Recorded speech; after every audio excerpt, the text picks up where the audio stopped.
महाराष्ट्रलाइव्ह.in इथे बातमी फक्त दाखवली जात नाही, ती लढली जाते।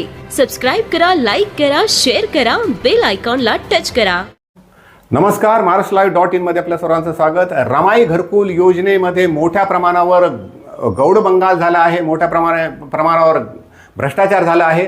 याला स्थानिक काही एससी नेत्यांनी अनेक काळापासून चुकीचे जे लाभार्थी नाहीत अशांचे चुकीचे डॉक्युमेंट तयार करून पैसे लाटत आहे असा आरोप इम्तियाज जलील यांनी एका पत्रकार परिषदेत केला। आणि या नेत्यांना काही महानगरपालिकेतील अधिकारी पूर्ण मदत करत आहे।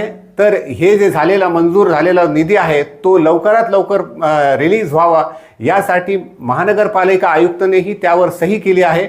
अतिरिक्त आयुक्त मात्र सही करत नसल्याने त्यांच्यावर स्थानिक मंत्री अतुल सावे आणि संजय शिरसाट फोन करून दबाव टाकत असल्याचा सनसनाटी आरोपही इम्तियाज जलील यांनी केला। मुख्यमंत्री देवेंद्र फडणवीस यांनी या सर्व प्रकरणाची SIT मार्फत चौकशी करावी अशी मागणीही त्यांनी केली। चलिए देखिए, पिछले तकरीबन 1.5-2 साल से हम एक मुद्दा महानगर पालिका और समाज कल्याण विभाग का उठा रहे हैं। रमाई घरकुल योजना जो है ये एक बहुत अच्छी स्कीम सरकार ने शुरू की थी, जिसका मकसद ये था कि SC समाज के जो गौर गरीब लोग हैं, जो कच्चे घरों में रहते हैं, जिनके पास एक 200-300 स्क्वायर फीट का एक छोटी सी ज़मीन है, उन लोगों को पक्का घर बनाने के लिए सरकार 2.5 लाख रुपये देती है। वो स्कीम बहुत अच्छी होने के बावजूद भी SC समाज के गौर गरीब लोगों का फ़ायदा क्यों नहीं हो रहा है? क्यों वहाँ पर झोपड़ियाँ वैसे के वैसी बसी हुई है, झोपड़पट्टियाँ वैसी की वैसी बसी हुई है? इसकी हम जब छानबीन किए तो हमें ये पता चला कि बहुत सारे शहरों के अंदर ऐसी धांधलियाँ चल रही है।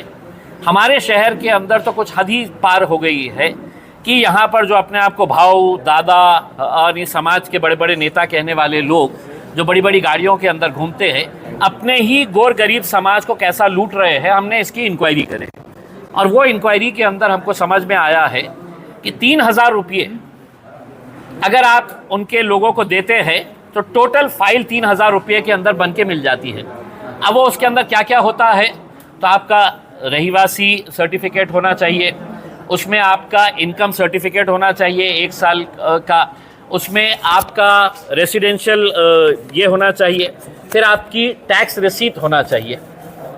वो टैक्स रिसीप्ट के साथ आपको कास्ट सर्टिफिकेट एक लगाना है और पीला राशन कार्ड आपको लगा के देना है। बस ये 5 डॉक्यूमेंट्स हो गए, आप दे दीजिएगा लेके जाके, और 2.5 लाख रुपये है तो लेके गायब हो जाइए। कई सारे गौर गरीब लोगों से इन्होंने झोपड़पट्टियों में जाके ये डॉक्यूमेंट जमा किए और ये डॉक्यूमेंट्स की बुनियाद के ऊपर इन्होंने वो फाइल तो सबमिट किए, लेकिन पैसा जो है वो डायरेक्टली अपने अकाउंट के अंदर, अपनी पद संस्था के अंदर मंगाए, अपनी कोई कोऑपरेटिव बैंक के अंदर मंगाए, और ये पैसा जो है ये भाऊ दादा लोगों ने अपने जेब में रख लिए। कई 100 करोड़ रुपए की हम बात कर रहे हैं। पिछले कई सालों से ये झोल चल रहा है। जब ये मामला हम देख रहे थे कि इतनी सारी शिकायतें मैंने किया था, मैंने चीफ मिनिस्टर देवेंद्र फडणवीस को किया था, मैंने सोशल वेलफेयर के मिनिस्टर, जो दुर्भाग्य से हमारे ही अपने मिनिस्टर है, यहाँ के पालक मंत्री है संजय शिरसाट, SC समाज से ताल्लुक़ रखते हैं, और उनके नाक के नीचे ये धांधली चल रही है। हमने सोशल वेलफेयर के सेक्रेटरी हर्षदीप कामड़े साहब, बहुत अपराइट ऑफिसर है, बहुत अपने समाज के लिए बहुत कुछ अच्छा किए हैं उन्होंने, उनको भी हमने पत्र लिखे, यहाँ के डिविजनल कमिश्नर को लिखे, यहाँ के कलेक्टर को लिखे, और म्यूनसिपल कमिश्नर को मैंने कितने लेटर लिखा है मुझे भी खुद ये नहीं है, सबके इनवर्ड है मेरे पास।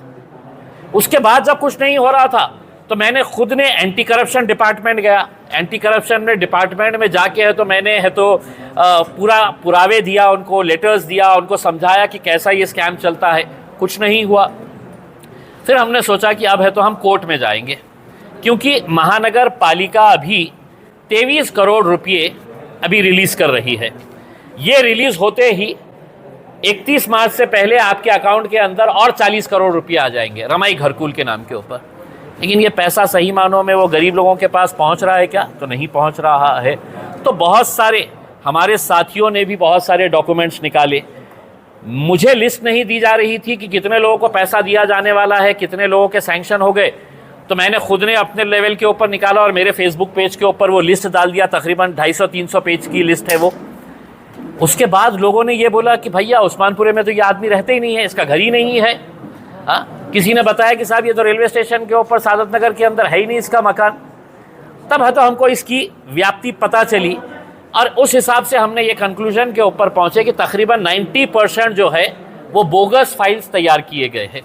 और इसी दौरान कुछ लोगों को जब ये समझ में आया कि हमारे समाज के लोग हैं तो इसके बारे में आवाज़ नहीं उठा रहे हैं, तो मुझे एक शख्स ने एक लेटर लिखकर भेजा की तुम्ही आमच्या समाजाच्या बाबतीत लढत आहे, हे रमाई घरकुल योजना कशा प्रकारे चालत आहे याचा एक उदाहरण के तौर के ऊपर हम आपको बोगस डॉक्यूमेंट्स कितनी आसानी से बनाए जा सकते हैं इसका उदाहरण दे रहे हैं। तो उन्होंने उदाहरण के तौर के ऊपर ओरिजिनल डॉक्यूमेंट्स भेजे। किसके नाम के ऊपर भेजे? एक है एकनाथ शिंदे और दूसरे हैं देवेंद्र गंगाधर राव फडणवीस। इनके नाम के ऊपर बोगस डॉक्यूमेंट्स। क्या है ये? रहिवासी प्रमाण पत्र। एकनाथ शिंदे और देवेंद्र फडणवीस कहाँ रहते हैं? तो अंबेडकर नगर के अंदर रहते हैं। ये सर्टिफिकेट ओरिजिनल डॉक्यूमेंट बता रहा है। फिर उसके बाद उनको ये बताना पड़ता है की आम्ही गरीब आहे, छोटासा आमचं मकान आहे, त्याला पक्का बांधण्यासाठी आम्हाला टॅक्स रिसीट पाहिजे। तर ह्या दोघांचं, एकनाथ संभाजी शिंदे राहणारे आंबेडकर नगर यांची प्रॉपर्टी, ओरिजिनल डॉक्यूमेंट महानगरपालिकेचा, ये महानगरपालिके का। दूसरा है देवेंद्र गंगाधर राव फडणवीस, ये original tax receipt Devendra Fadnavis Maharashtra के मुख्यमंत्री की। ये पत्र है जिस बंदे ने मुझे ये लिखकर भेजा है पूरा कि कैसा है, तो इसके अंदर पूरा झोलझाल होता है और एक मैं उदाहरण के तौर के ऊपर ये तुम्हारे को डॉक्यूमेंट्स भेज रहा हूँ करके। फिर उसके बाद आधार कार्ड बनाना इतना आसान होता है? डुप्लीकेट आधार कार्ड, नेशनल सिक्योरिटी, राष्ट्रीय सुरक्षा से संबंधित ये मुद्दा है। ये आधार कार्ड बोगस, देवेंद्र फडणवीस और एकनाथ शिंदे का बोगस आधार कार्ड तैयार किया गया। लेकिन ये स्कीम किसके लिए है? तो एससी समाज के लिए। तो आपको कास्ट सर्टिफिकेट भी देना पड़ता है, तो 2 कास्ट सर्टिफिकेट भी उसने ओरिजिनल भेजा। स्टैम्प्स देखिए ओरिजिनल है। कुछ डॉक्यूमेंट्स तहसील ऑफिस से निकलते हैं, कुछ कलेक्टर ऑफिस से निकलते हैं, कुछ है तो महानगर पालिका के डिपार्टमेंट से निकलते हैं। 2 कास्ट सर्टिफिकेट, दोनों ही कास्ट सर्टिफिकेट एक देवेंद्र फडणवीस के नाम के ऊपर और एकनाथ शिंदे के नाम के ऊपर, ये बताते हुए कि ये दोनों भी एससी समाज से ताल्लुक़ रखते हैं करके। Ration card bogus, yellow ration card, लगता है ये स्कीम के 2.5 लाख रुपये पाने के लिए। 90% बोगस राशन कार्ड आपको महानगर पालिका के दफ्तर के अंदर मिलेंगे। ये राशन कार्ड किसके नाम के ऊपर बनाया गया है? जूम इन करके देखिए तो आपको पता चलेगा किसके नाम के ऊपर बनाया गया है। एकनाथ शिंदे और इनके परिवार के अंदर इनकी इनकम, अंबेडकर नगर में रहते हैं ये, 90,000 रुपये इनकी सालाना इनकम है। ये सर्टिफिकेट भी है अपने पास। और इनके परिवार के अंदर कितने लोग हैं जो इनके ये पीले राशन कार्ड के ऊपर है? तो इनका पूरा परिवार, इनकी पत्नी, इनका बेटा श्रीकांत, इनकी बहू और इनका 4 साल का बच्चा, ये पीले राशन कार्ड के ऊपर ये 2.5 लाख रुपये रमाई घरकुल से उठाने के लिए इनका भी। तो आप देखिएगा कि इतना होने के बावजूद भी पुलिस, सरकार, प्रशासन सब खामोश बैठे थे। तो मैं सोचा कि अब चलिए अब कोर्ट में जाएंगे करके।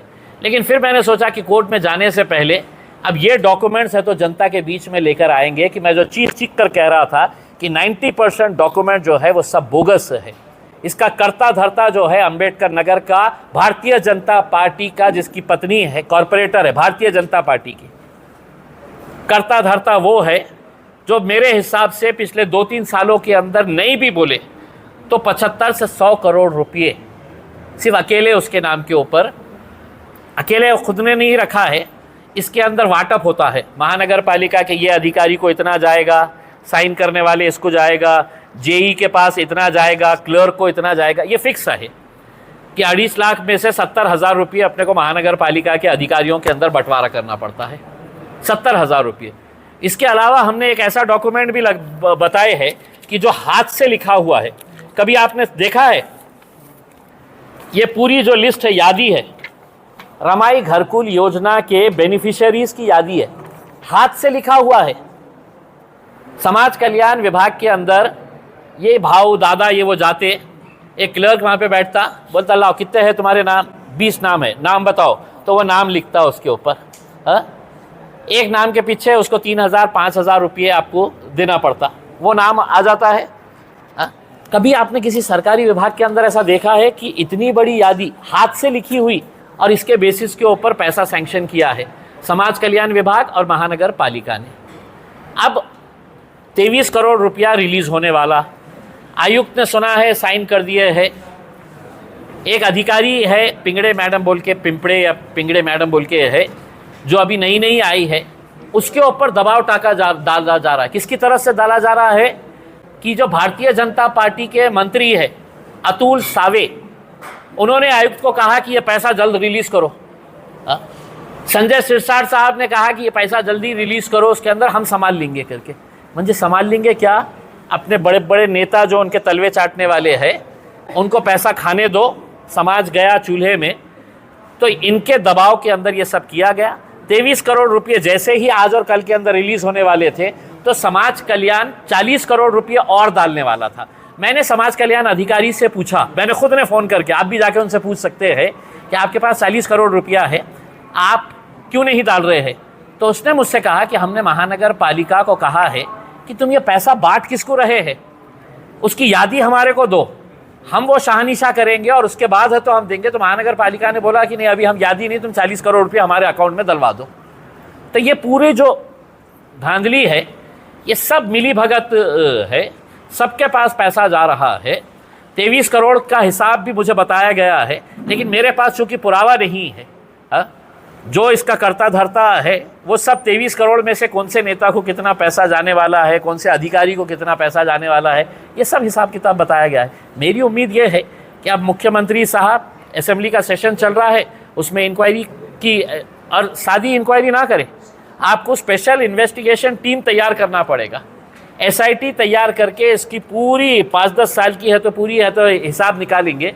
तो मेरे हिसाब से SC समाज के भाऊ दादा जो है वो कुछ महीनों के बाद है तो आपको हरसूल जेल के अंदर मिलना चाहिए, क्योंकि अपने समाज के लोगों को साथ उन्होंने जो झोल किया है। इसमें सबसे बड़ा नाम जो आता है, क्या नाम है, महेंद्र सोनवने, अम्बेडकर नगर का कॉरपोरेटर है। एक अधिकारी ने पूरे नाम के साथ दिया है और मैंने ये नामा नहीं बता रहा हूँ, उन्होंने खुद ने बताया है कि महेंद्र सोनवने के 700 फाइल्स है, अरुण बोडे के 300 फाइल्स है, अमित भुईगढ़ के 150 फाइल्स है, और भी कुछ लोगों के नाम बताए हैं। तो जो आदमी थर्ड टर्म का हाँ, जालिंदर शेंडगे है, जितेंद्र कचरू सोनवने है, राहुल सोनवने है, रूपचंद वाघमारे है, ये सब बोगस फाइला बनाने वाले, ये सब बोगस फाइला बनाने के है तो इन्होंने इसके अंदर दिए हैं।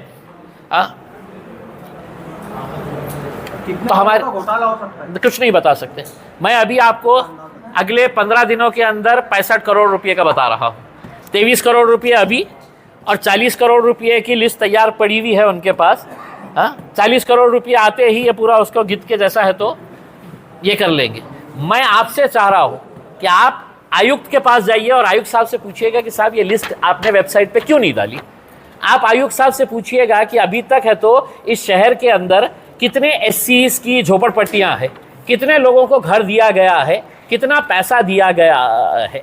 अगर सही मानों में ये पैसा उनके पास रहता तो आज कोई भी दलित समाज का, SC समाज का हमारा भाई, उसका कच्चा घर नहीं मिला होता आपको, सब पक्के घर के अंदर चले गए होते। तो हमारी अपेक्षा ये है कि इसका जवाब आयुक्त साहब ने देना चाहिए करके।